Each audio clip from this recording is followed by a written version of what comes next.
Hello and welcome to Moneycontrol. Today we have with us Sanjiv Puri, who is the chairman and MD of the conglomerate ITC. He has recently been appointed as the president of the Apex Business and Industry Association, CII, Confederation of Indian Industries. Hello and welcome, sir. Thank you. Pleasure to be here. Sir, we would like to ask you that, we have a new coalition government and, the final budget is expected soon in July. So we want to ask you that, what is expected out of the 100-day agenda, budget and overall NDA 3.0 tenure. So it's like a short-term, medium-term and long-term expectation from the government. Okay. First of all, I think it's important to acknowledge where we stand today. We stand, as far as the economy is concerned, in a very robust platform. Economy has really done well, 8.2% last year at a time when global performance has been muted. So 8.2 at that time is remarkable. And why this has been so is because of a slew of policy interventions that have happened over several years that have put the economy in a solid foundation. So we have a good starting point. The high frequency indicators for this year also are looking positive. And we believe that given the fact that these approach of investment-led inclusive growth has borne fruit, the evidence is visible today. So that's the journey, that's the approach that should continue. And also the whole process of transformation of the economy should gather pace. Because obviously, there are areas still that need to be attended. A lot has been done, but there is more that needs to be done. So the journey should continue. The focus should be on investment-led inclusive growth. The focus has to be on investments to deal with the climate emergency within the fiscal glide path. And that's been the approach over several years of the government. And we believe it has worked well. So that's the approach we believe that should accelerate. Not just, we are not saying continue, we should accelerate, because we are looking at some other more significant areas of reform to be taken forward. Some of them which fall at the intersection of center and state, like land, labor, agriculture, power, and even fiscal sustainability at a consolidated levels. Anything specific here? Yes, there are quite a few areas that CII has made suggestions. In fact, we've got a set of 14 suggestions. But if I was to call out a few right now. First of all, I think the investments for public capex has had multiplier effects on the economy. On one hand, it has of course created jobs, contributed to developing the virtuous cycle. It has enhanced the competitiveness of the economy. It has also done the work of crowding in private investments. Private investments today are 23.8% of GDP. It is much higher than the COVID number. So that also has worked well. India has a very strong demographic advantage to seize that opportunity. What we also believe is that the investments in the social infrastructure need to gather more momentum. It's an area that we've seen a lot of work happen in the past also. A lot of institutes have come up, a lot of educational institutions have been set up. But given the scale, I think the journey has to continue and get accelerated. So we are suggesting that in education, we should be looking at a roadmap that will take us to 6% of GDP. In healthcare, also similarly, a roadmap that will take us to 3%. And also, skilling is a very important area. Skilling is a very critical area. So the formalized set of skilling, the percentage has to go up significantly. The numbers that we have today suggest it's on the lower side, but maybe that number is not accurate because there's lots done by other private players and so on and so forth, which isn't recorded. But nonetheless, I think this is an area, given our demography, that we need to invest on. Then, of course, I think there is a need to enhance investments in rural. As far as public capex is concerned, there could be maybe a sharper focus on rural, in housing, in agriculture related. and amongst others. They can be for rural, what is also important is that there are certain focused intervention to see how the social development initiatives are more accessible. So perhaps it's the right time now to look at an integrated rural development hub, which could service a cluster of villages. And we believe this is feasible now, given the drawing strength from the physical and digital connectivity today. So it can be a hub and spoke model. And then, of course, agriculture has always been important for rural. So continuing investments on for productivity and also very important to build resilience because of the weather events. And there were some interesting, very, very good ideas that were articulated as part of the interim budget, creating some integrated parks focused on certain commodities. I think those cluster-based approach is absolutely the right way to go. And that would be an important interventions. And of course, the agenda of farmer collectives, the agenda of bringing technology to farming, that journey needs to continue. And there've been some very interesting models like the drone BV and those kind of things which have been initiated. But we need to continue the journey, scale them up so that there is an impact.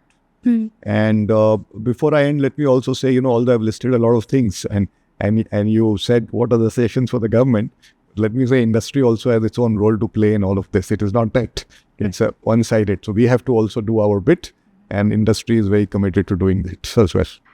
So on that note, private investment, private capex investment, you said that it has reached around 23%. How? But it has still been slow.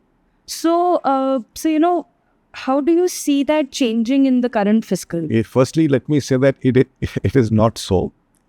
23.8 of GDP is higher than what was pre-COVID. If we structurally also look at the components of the gross fixed capital in the economy and split it into public, household, private, we find structurally it is not that the private capex has reduced, right? And more importantly, these are just data points. More importantly, let me say that it's on the right trajectory. In 21-22 it increased, 22-23 it increased further. For the last year, data is not available. The other point to note is that it's a more broad-based. There are many sectors: food processing, electronics, EVs, automobiles, renewable energy, infrastructure-related segments. So many sectors have seen investments. Hospitality, tourism is attracting a lot of investments, right? So in the positive direction. And then if I go back to the internal surveys of CII, the business confidence survey, now it's been the highest in Q4. And a large percentage of respondents have said their capacity utilization is upward of 75. They expect it to be upward of 75%. So these are the times when reinvestment happens. Even RBI said capacity utilization is around 75. And a fair bit of enablers are in play. Whether it's a PLI scheme, the rationalization of the corporate income tax, the health of the financial sector, corporate balance sheets. So all the climate is good and the economy is doing well. So I think the trajectory will continue. Wow. And so in terms of rural demand, as you talk, how crucial are the monsoons for rural demand? Because, IMD has also said that there can be less than normal rainfall. So how significant is the rainfall here? And there has been talk that it's going to be a K-shaped recovery there. But do you see a broad-based recovery in that rural demand as well? Okay. So first of all, let me say monsoons are important. And our understanding is that the situation is quite good this year, and therefore crops should be better. In fact, the reason that CII has also is estimating 8% GDP growth for this year, which is 1% higher than most estimates, is because we expect the agriculture sector to perform better. When it performs better, food inflation also moderates, which is the sticky piece in inflation right now.